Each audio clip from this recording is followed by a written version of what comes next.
മൾട്ടിമൈലോമ ക്യാൻസറാണ്. ഇതിന് ട്രീറ്റ്മെൻ്റ് ഇല്ല. ആറാട്ടണ്ണൻ നുണ പറഞ്ഞതാണെങ്കിലും അണ്ണൻ്റെ ക്യാൻസറിനെ പറ്റി പറഞ്ഞു തരാം. മൾട്ടിപ്പിൾ മൈലോമ എന്നാൽ ഒരു ബ്ലഡ് ക്യാൻസർ ആണ്. രക്തത്തിലെ പ്ലാസ്മ സെല്ലുകളെ ബാധിക്കുന്ന ക്യാൻസർ. പ്ലാസ്മ സെല്ലുകൾ ശരീരത്തിൽ വരുന്ന ഇൻഫെക്ഷനുകളെ തടുക്കാൻ വേണ്ടി ആന്റിബോഡി ഉൽപ്പാദിപ്പിക്കാൻ ഹെൽപ്പ് ചെയ്യുന്നുണ്ട്. എന്നാൽ മൾട്ടിപ്പിൾ മൈലോമ ബാധിച്ച ആളുടെ ശരീരത്തിൽ പ്ലാസ്മ സെല്ലുകൾ അനിയന്ത്രിതമായി വർദ്ധിക്കുമ്പോൾ ആന്റിബോഡികൾക്ക് പകരം എം പ്രോട്ടീനുകൾ ഉണ്ടാവുന്നു.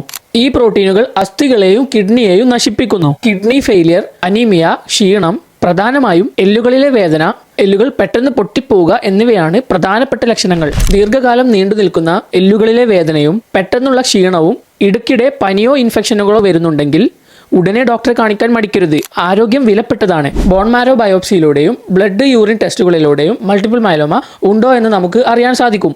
ഇതിന് പൂർണ്ണമായ ചികിത്സ ലഭ്യമല്ലെങ്കിലും സ്റ്റെം സെൽ ട്രാൻസ്പ്ലാന്റ് ഉൾപ്പെടെയുള്ള നൂതന ചികിത്സാ രീതികൾ വഴി ഈ രോഗത്തെ ഫലപ്രദമായി നിയന്ത്രിക്കാനും രോഗിക്ക് മികച്ച ജീവിതം ഉറപ്പാക്കാനും സാധിക്കും. Be healthy.